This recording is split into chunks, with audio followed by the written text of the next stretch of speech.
Isang basket na naman yung kuha naming mushroom. Chanterelle. Always mahirap. Wow, look at, show me. Show me.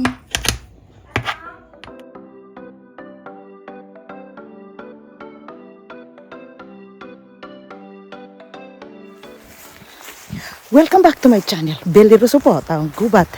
Mushroom picking po ang aking hobby. So sana manonood kayo sa aking video na to. Kasi exciting yung mga mata ko. Nandun nakatingin sa forest.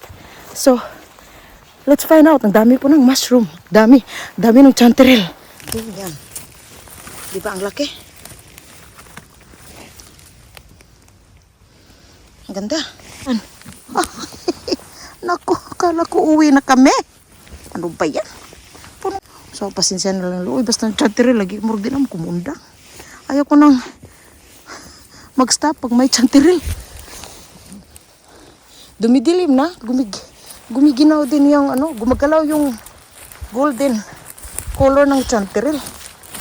Mas lalo kung nakikita. Uy, nandun pa pera oh. Tuwas ako sa kabilet. Oh.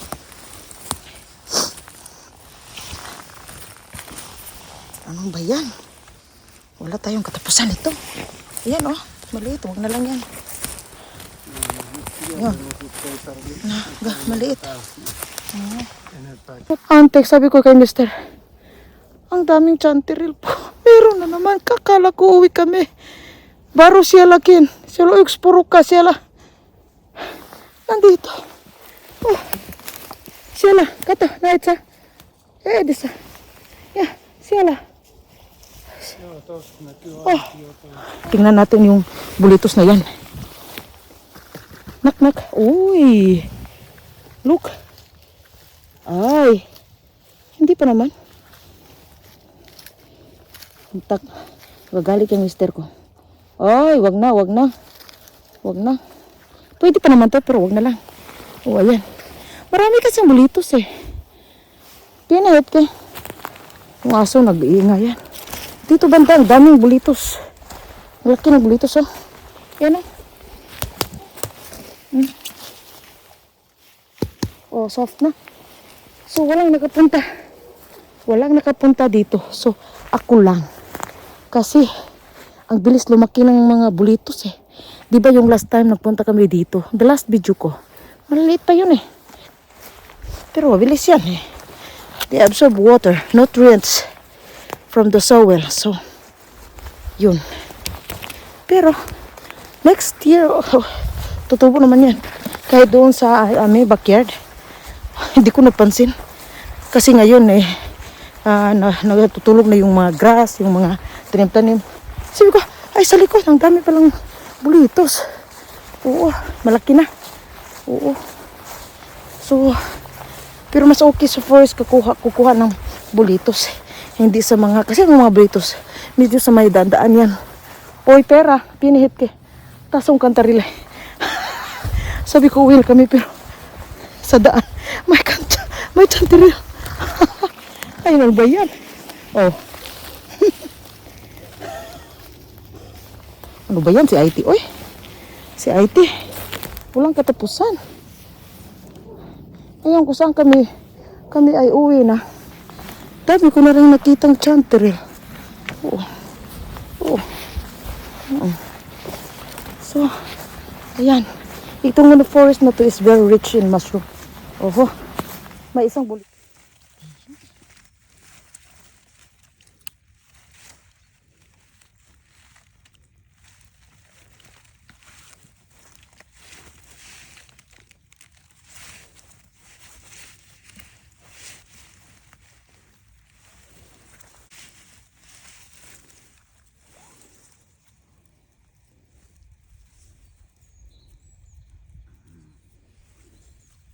Mahirap kasi po i-brush mo pagbasa din.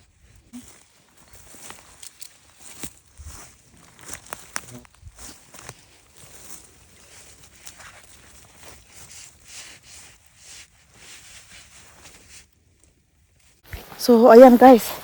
So, pauwi na kami. Pasensya na talaga na hindi ako makafocus sa camera. Kasi yung mga mata ko, ganun, paikot-ikot. Parang yung mata ko may ADHD. Yung, alam niyo ba yung ADHD?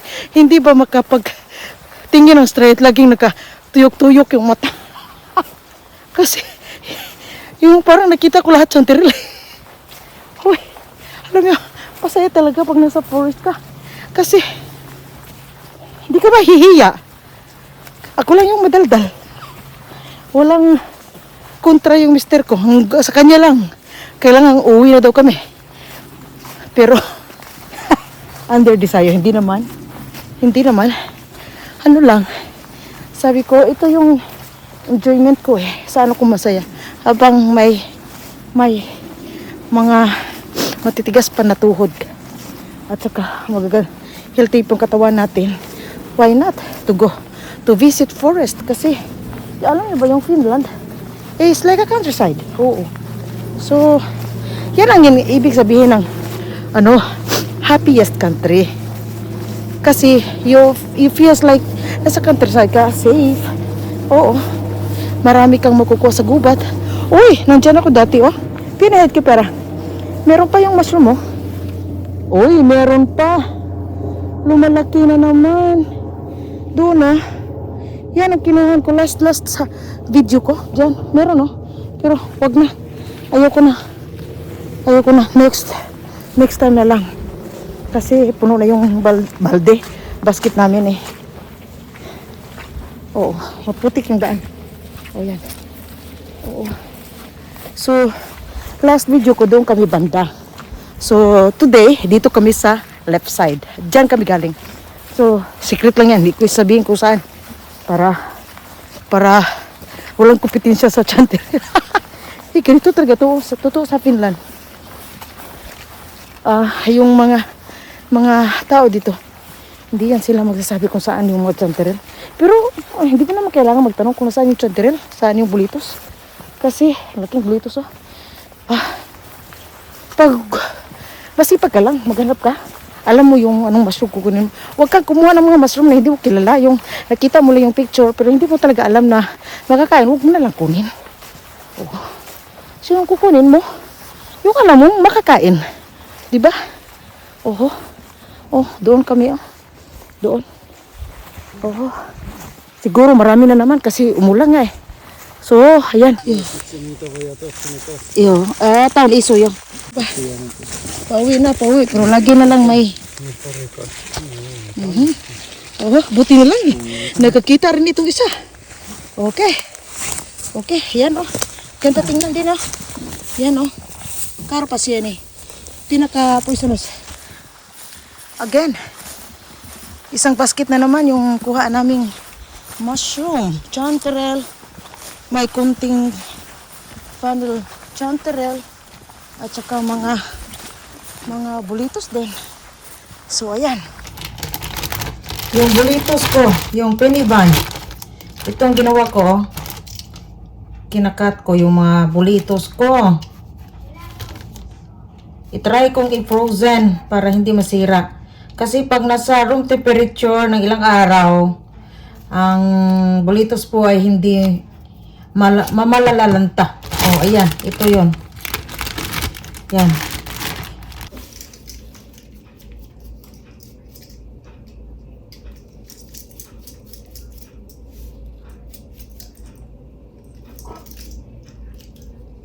Diba? Marami pa rin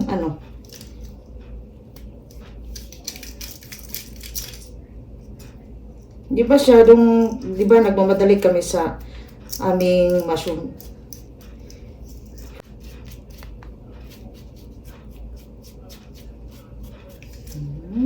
Ganyan. It's gonna have this. Para sa chanterelle pie. Huwag kayong maglagay ng huwag kayong maggisa na may kasamang kamatis. Pero sa toppings, fillings, hindi topping, may cherry tomato, nilagay mo lang sa ibabaw. Pero hindi kailangan igisa nyo. Meron akong nakitang isa na nagluto siya ng sauce, nilagyan ng kamatis. Iwan ko, hindi yun pwede. Hindi lahat ng bagay pwede lagyan ng kamatis po. Ay bagay, hindi lahat ng bagay, hindi lahat ng lutuin bagay yung kamatis. Kasi pag mushroom, depende kung anong type ng pagkain lutuin mo. Pizza, pwedeng lagyan mo ng toppings na tomato or mushroom pie. Pero pag lutuin mong sauce, hindi ko ma-explain kung anong lasa pag may kamatis. Hindi kasi masyado bagay sa mushroom pag may onions, ganito, onions, garlic. Lagyan nyo ng marami. Yan ang masarap sa mushroom. Since sa Pilipinas pa naman eh. Lagay lang natin sa dahon ng saging. Tapos i-grill natin. Yun na, masarap na yun. Tsaka garlic. Sila naman hindi nila lalagyan ng garlic, pero ako, garlic is good. Very good. Healthy pag may mga garlic. Kunti lang nga yung garlic ko eh. Simpleng ay.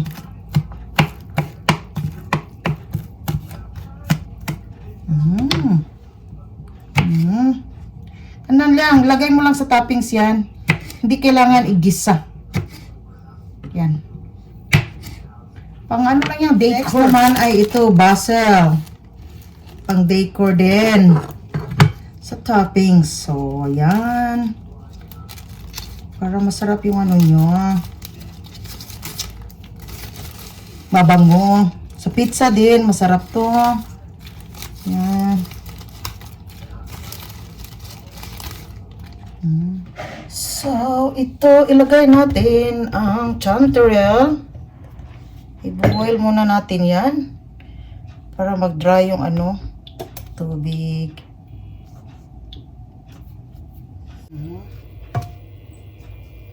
At nandito yung ating pohya. Anong tawag mo pohya? Basta yung dough para sa chanterelle pie. Yung mister ko yung gumagawa eh. 'Di ba? Ganun talaga pag mga lalaki ganitong nangyari. Lagyan natin ng butas-butas kasi makapal eh. Ewan ko ba't ang kapal nito?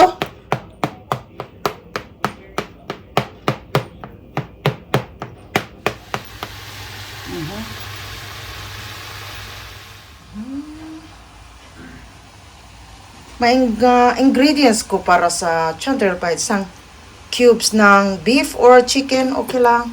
Nagdagan mo konting salt, depende sa timpla mo. Yan, imimix mo lang yan lahat. At saka ito, lagyan ng ganyan. At saka ito. Tapos, pakita ko mamaya. So, I put oil. Nag-dry na yung yung mushroom, yung chanterelle, I mean. Lahat na lang, ilagay natin yung garlic at saka onion. Sa gitna lang, sa gitna. Sa gitna.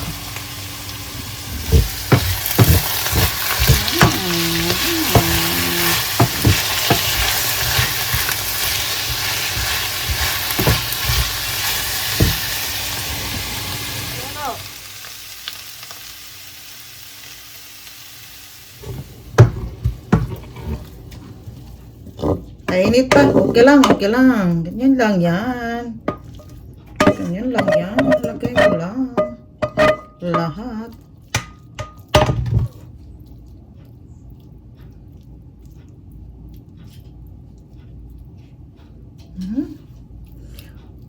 Chanterelle lang to ha. Walang meat.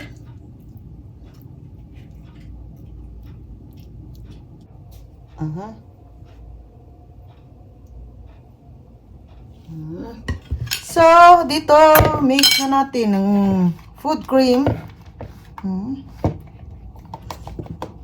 Isa lang, kasi isa, maliit lang yung namin eh. Saka, 1 egg. Hindi mo makikita, sensya na.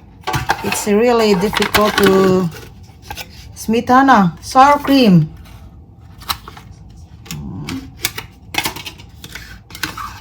Oh, that's the way it is.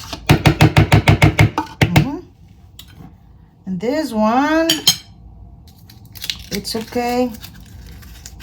Magme-melt naman yan pag mainit. So, ay ganun lang. And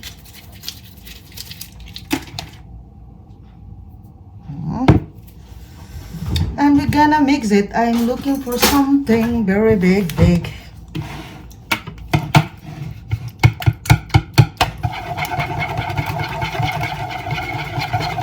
Lagyan pa natin ng something. Ito. Marunong ka konti magluto. Alam mo na yung taste mo. So, alam mo na kung ilang ano. But you know, mushroom is good. You have a lot of pepper. Gusto nila na may pepper. Coriander.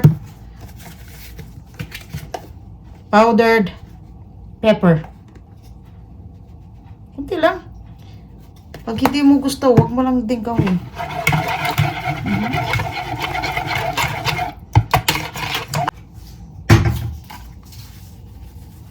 Salt. Kunti lang. And then a little amount of sugar to balance the taste. Ganyan tayo Pilipino eh.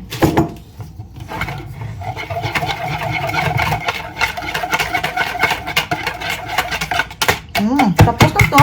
Ay, kalimutan ko pa. May flour, konting flour.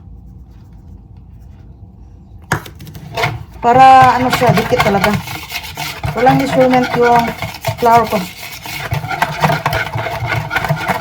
May egg naman. Ito na. Ito na naman. So, ganyan lang oh. Parang sa pizza ba?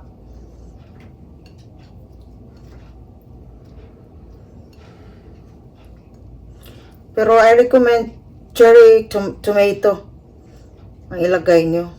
Pero kung wala, kahit ano lang. Kahit ano lang yan.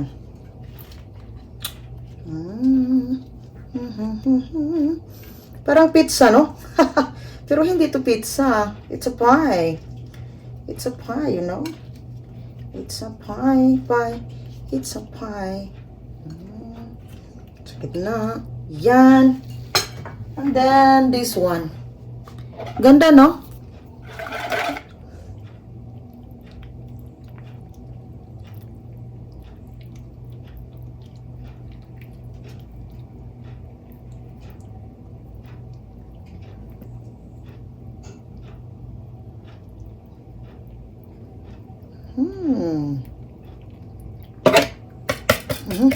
Yung mga, ano ko.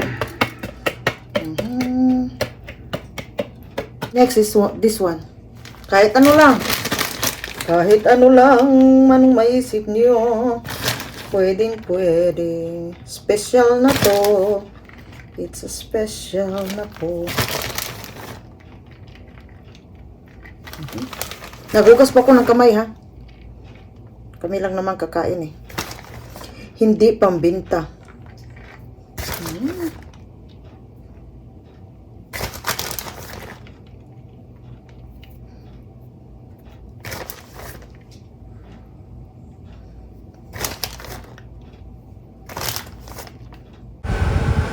Oh, ready na ang ating chanterelle pie.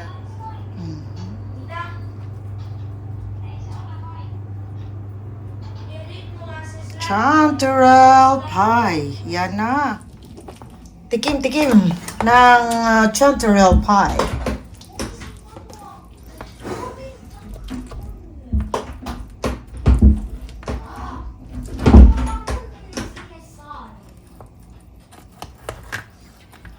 Ang pinakauna ang always mahirap. Wow, look at show me. So, thank you for watching guys.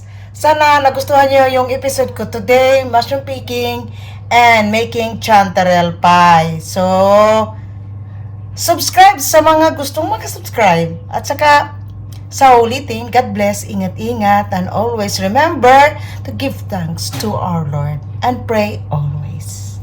Bye! Billy Russo po, taong gubat.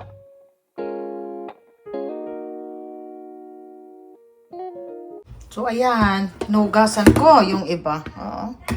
Malinis na. Let it dry lang for few days. Ito rin. Hinugasan ko yung chanterelle.